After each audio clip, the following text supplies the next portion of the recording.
O Senhor esteja convosco. Proclamação do Evangelho de Jesus Cristo segundo Lucas. Naquele tempo, disse Jesus aos seus discípulos: não existe árvore boa que dê frutos ruins, nem árvore ruim que dê frutos bons. Toda árvore é reconhecida pelos seus frutos. Não se colhem figos de espinheiros, nem uvas de plantas espinhosas. O homem bom tira coisas boas do bom tesouro do seu coração, mas o homem mau tira coisas más do seu mau tesouro, pois sua boca fala do que o coração está cheio. Por que me chamais Senhor, Senhor, mas não fazeis o que eu digo? Vou mostrar-vos com quem se parece todo aquele que vem a mim, ouve as minhas palavras e as põe em prática. É semelhante a um homem que construiu uma casa, cavou fundo e colocou alicerce sobre a rocha. Veio a enchente, a torrente deu contra a casa, mas não conseguiu derrubá-la, porque estava bem construída. Aquele, porém, que ouve e não põe em prática, é semelhante a um homem que construiu uma casa no chão, sem alicerce. A torrente deu contra a casa, e ela imediatamente desabou, e foi grande a ruína dessa casa. Palavra da salvação.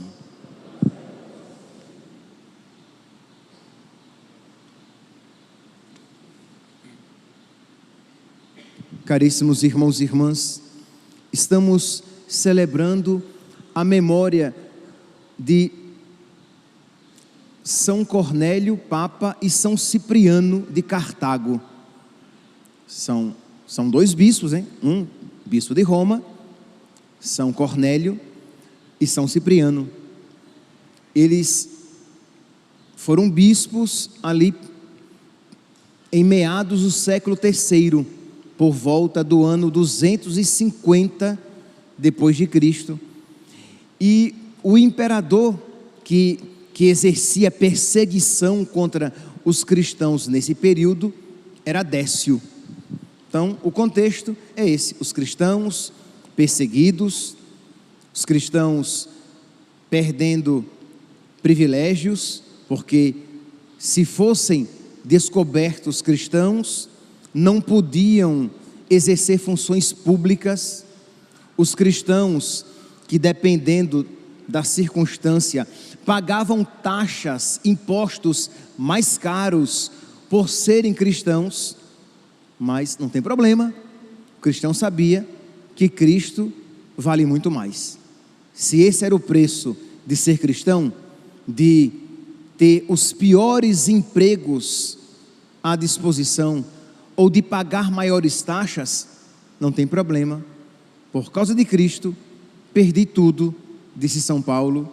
Por causa de Cristo, estes cristãos, alguns cristãos, estavam dispostos a perder os privilégios, a pagar taxas. Em outras circunstâncias, em outras perseguições, quando o imperador era mais rigoroso ainda, era mais anticristão, eles eram presos, tinham os seus bens confiscados, e se mantivessem no cristianismo, seriam até mortos.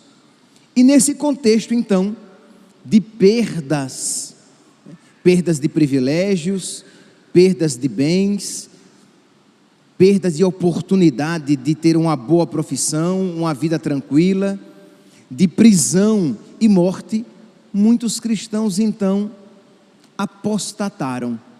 Porque o que era exigido dos cristãos nesse período?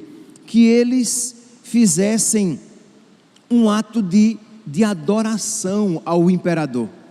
Era o que? Lançar alguns incensos, algumas pedras de incenso numa fornalha diante de uma imagem do imperador. Isso indicaria que ele era um adorador do Deus imperador. Consequentemente, para os cristãos, que ele era um idólatra. Aqueles que fossem católicos, cristãos, deveriam entregar os livros sagrados, as Sagradas Escrituras, os livros das Sagradas Escrituras que eles tivessem. E muitos cristãos, meus irmãos, para manter os privilégios, para não perder bens, estavam dispostos a perder Cristo. Muitos cristãos, para não serem presos, para não serem mortos, entregavam então, faziam o ato de adoração ao imperador, entregavam os livros sagrados, ou outros que tinham mais dinheiro, eles compravam o libelo, isto é, porque quando a pessoa ia diante da fornalha do fogareiro, diante da imagem do imperador, e lançava uns grãos de incenso, e aqueles que tinham livros cristãos, entregavam os livros cristãos, eles recebiam um certificado de cidadão de primeira classe, de cidadãos do império. Então, outros cristãos, que não, nunca, jamais, imagine se eu vou jogar incenso para o imperador não é meu Deus, não, nunca, jamais, imagine se eu vou entregar os livros sagrados, de jeito nenhum, mas eles compravam os libelos, os certificados de adoradores. Eles não tinham adorado, mas para todos os que o viam com aquele certificado, todos achavam que, nossa, fulano adorou, fulano entregou os livros sagrados. Por quê? Porque ele tem o libelo, ele tem o cartãozinho de idólatra que ele comprou. E isso, meus irmãos, para os cristãos era inaceitável. Isto é, o cristão, ele precisa ser e parecer cristão. Aqueles que de fato apostataram, jogando incenso para o imperador, reconhecendo-o como Deus e entregando os livros sagrados para serem queimados, aqueles pecaram. E aqueles que, embora aquilo não tivessem feito, mas estivessem parecendo, isto é, parecem aquilo ter feito, porque compraram, eram também indignos do nome de cristão. Por quê? Porque quando se apresentou a oportunidade de testemunhar Cristo, quando apareceu a oportunidade de sofrer por causa de Cristo, de perder algo por causa de Cristo, porque, meus irmãos, é muito triste quando uma oportunidade assim se apresenta e nós a perdemos. Hoje em dia, as pessoas querem ganhar algo, isto é, eu procuro a igreja, eu procuro Deus, porque crer em Deus faz bem, traz paz para o meu coração, me dá até saúde. Dizem os estudos, os especialistas, que quem tem fé é mais saudável do que quem não tem. Então eu quero ter fé. Tá bom, mas essa não deve ser a motivação de você ter fé, né? Porque percebe, a motivação aqui, ela é uma motivação imanente, natural. Eu busco Deus porque isso faz bem para a minha saúde. Eu busco Deus porque Ele vai curar as minhas doenças. Eu busco Deus porque Ele vai abençoar a minha vida e prosperidade. Eu vou pagar todas as minhas contas. Eu vou conseguir um ótimo emprego. O Senhor vai abrir as portas da prosperidade, da abundância. Aleluia. Eu acho que esse não é o objetivo de nós buscarmos Cristo, pelo amor de Deus. Porque percebe, eu estou buscando Cristo, mas na verdade, o que eu estou buscando é o quê? É um bem criado, um bem deste mundo. Eu quero dinheiro, eu quero saúde, eu quero conforto, eu quero tranquilidade. Então eu busco Deus. Então há muitos que buscam Deus com segundas, terceiras, quartas, quintas intenções. E todas essas intenções imanentes, criadas, naturais, humanas. E a pergunta é: e quando buscar Deus lhe ocasionar problemas? E quando buscar Deus lhe tirar paz neste mundo? Isto é, porque você crê no Deus verdadeiro, você é perseguido, você pode perder o seu emprego, você pode perder os seus bens. E aí, o que você fará quando isso acontecer? Porque, meus irmãos, não tenhamos dúvidas, isso vai acontecer. Pois bem, mas voltemos aqui, lá atrás. Então, muitos fizeram isso, ou para não perderem os seus bens, para não perder os seus benefícios, adoraram o imperador, entregaram os livros, ou se transvestiram de pagãos, pensando-se ainda cristãos, mas quando na verdade, quem se envergonhar de mim diante dos homens, eu me envergonharei dele diante do meu Pai que está nos céus. Isto é, eles diziam, não, o que importa é o que está no meu coração eu adoro Deus, mas os meus gestos não querem dizer nada. Querem dizer sim. Que história é essa? De que você comprou, mas você escandalizou, porque muita gente, vendo você com o cartão de cidadão do império, disse, fulana fez o que era necessário, né, adorou o imperador para ganhar aquele certificado. Pois bem, a perseguição passou, eles se arrependeram e quiseram voltar para a igreja. E aí, três tendências, apenas uma verdadeiramente católica, três tendências surgiram.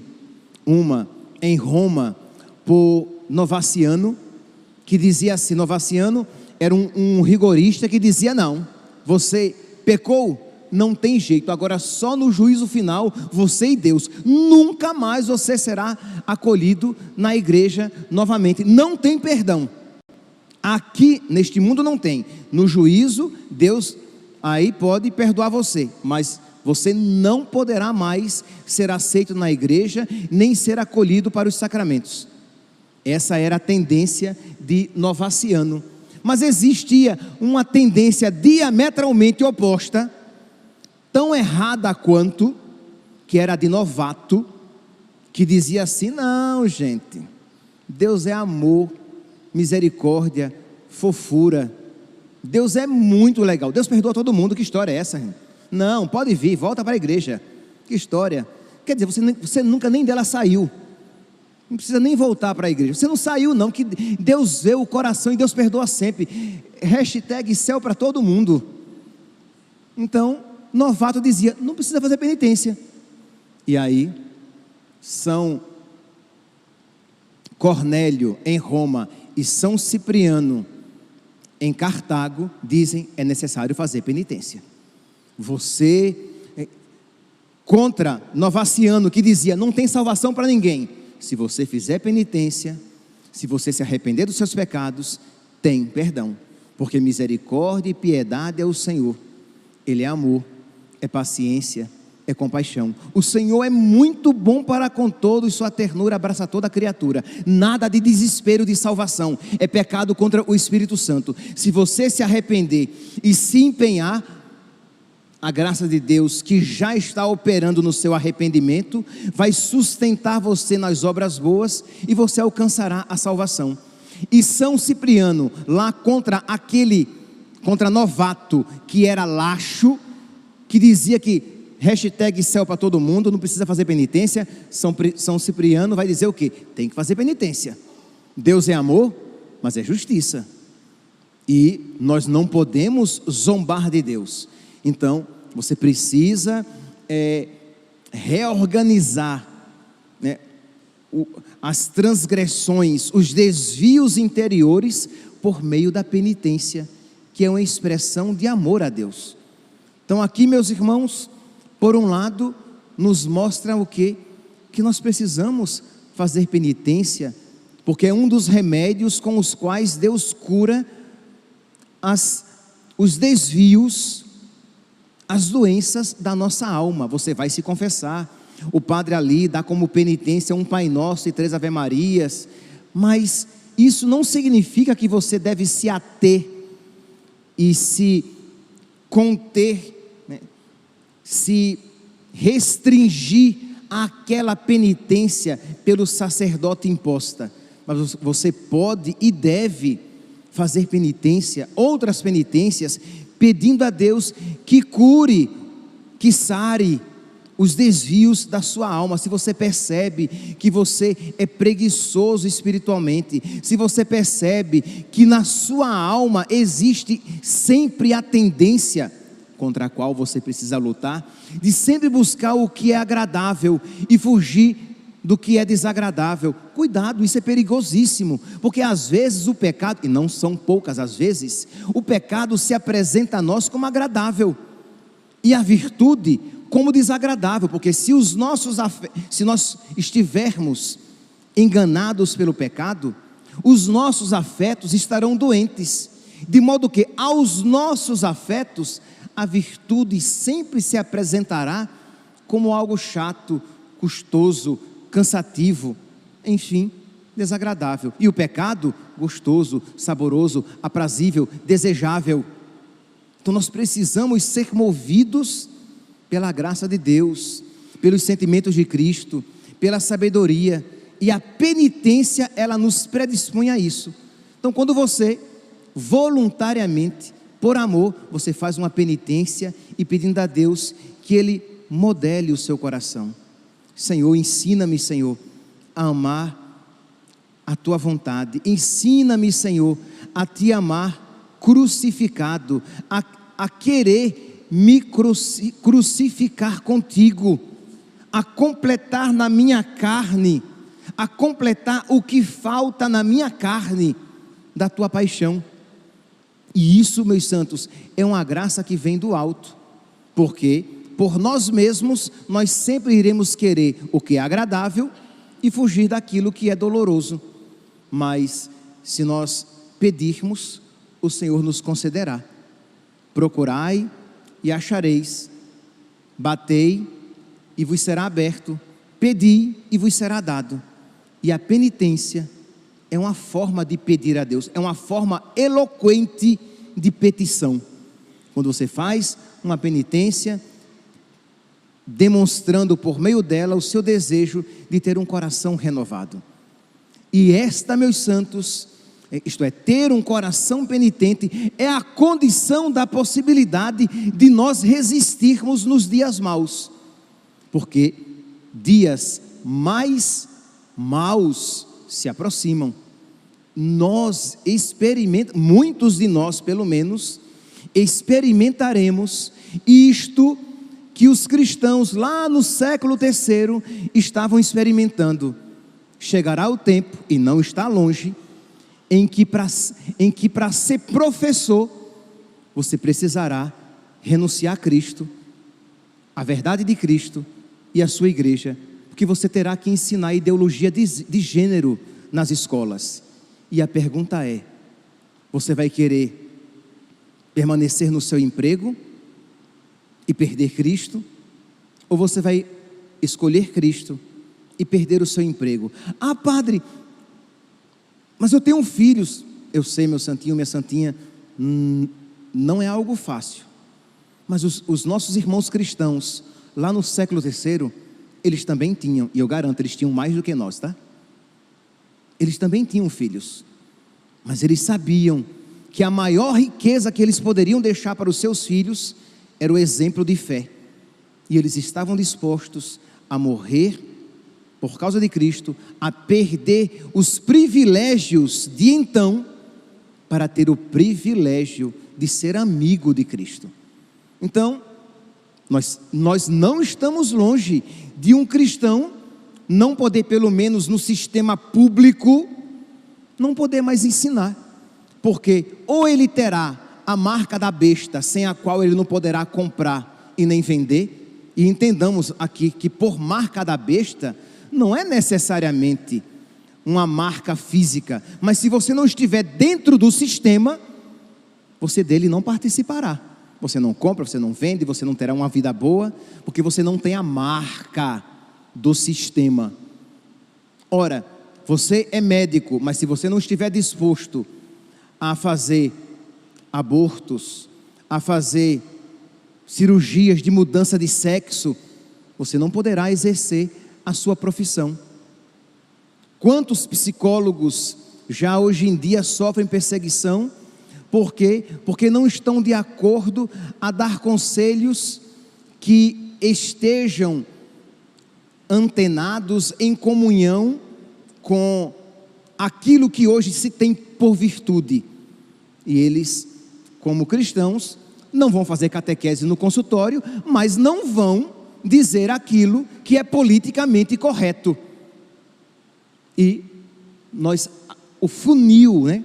A situação vai se afunilar cada vez mais, de modo que o cristão terá cada vez menos privilégios, terá cada vez mais punições, cada vez mais dificuldades, até a perseguição propriamente dita, e isso já está acontecendo em outros países. Eu estou apenas dizendo que nós, do Brasil, da terra da Santa Cruz, nós iremos experimentar isso, porque em outros países, cristãos católicos já estão experimentando. Isto é, cristãos católicos, porque são fiéis à única igreja de Cristo, que vivem miseravelmente e às escondidas, clandestinamente, participando da missa clandestinamente, que o digam os cristãos na China, por exemplo. Então, não pensemos, meus irmãos, que esta realidade está longe de nós, mas a pergunta é: quando isso nos visitar, qual será a nossa atitude? Ora, se você traz em você aquela atitude, aquela postura de sempre buscar o que lhe é agradável, sempre buscar aquilo que vem ao encontro dos seus desejos meramente humanos e naturais, você vai sucumbir. Mas se você se exercitou na penitência, nas pequenas coisas, se você tem se exercitado a, por amor a Cristo, renunciar pequenas coisas, coisas lícitas até, a sua alma estará forte, a sua vontade estará cheia de sabedoria, para que você possa exercitar esses músculos espirituais nas grandes renúncias, para que você tenha a força necessária para renunciar por causa de Cristo grandes coisas, porque você exercitou esta capacidade de renúncia nas pequenas coisas. Mas se você vive fugindo das pequenas renúncias, como é que você vai abraçar as grandes? Se você vive fugindo dos pequenos Cristos crucificados que se apresentam na sua vida, como é que você vai abraçar o grande Cristo crucificado na grande tribulação, quando ela acontecer? Meus irmãos, peçamos a São Cornélio e São Cipriano, que eles peçam a Deus por nós, que eles peçam a Deus a têmpera dos mártires, que nós tenhamos este fogo ardente, essa chama que crepita, que crepitou, que ardeu no coração dos mártires, de modo que eles estavam dispostos a perder tudo, mas não perder Deus. Que eles intercedam a Deus por nós, para que nós tenhamos também esta mesma chama, para que de bom grado nós nos entreguemos, nós nos sacrifiquemos, mas que nós não apostatemos, não abandonemos Deus. Peçamos a rainha dos mártires, a Nossa Senhora, que ela, como boa mãe, que ela nos ensine o caminho da sabedoria, que ela nos ensine que existe alegria, e grande alegria, de perder coisas por causa de Cristo, e que nós comecemos já aqui neste mundo a aprender esta sabedoria nas pequenas perdas, de modo que quando as grandes perdas se nos apresentarem, nós já tenhamos nos exercitado e experimentado essa alegria de perder coisas por causa de Cristo. Meus irmãos, nós estamos precisando, e isso eu digo para vocês, digo para mim, para todos nós, o século atual precisa de mártires, de homens e mulheres que estejam dispostos a sacrificar, a perder, a seguir Cristo com dano, a testemunhar Cristo com o próprio sangue, a testemunhar Cristo com renúncia, e uma renúncia custosa. Por quê? Porque só assim nós iremos ser de alguma maneira um farol para outras pessoas, para que elas se sintam atraídas também a amar a Cristo desta maneira eloquente. Aquele amor que nos leva à renúncia, renúncia que é a expressão de um verdadeiro amor. Que São Cipriano e São Cornélio intercedam por nós, para que uma nova leva de cristãos de fibra renasça no nosso tempo. Louvado seja nosso Senhor Jesus Cristo, para sempre seja louvado.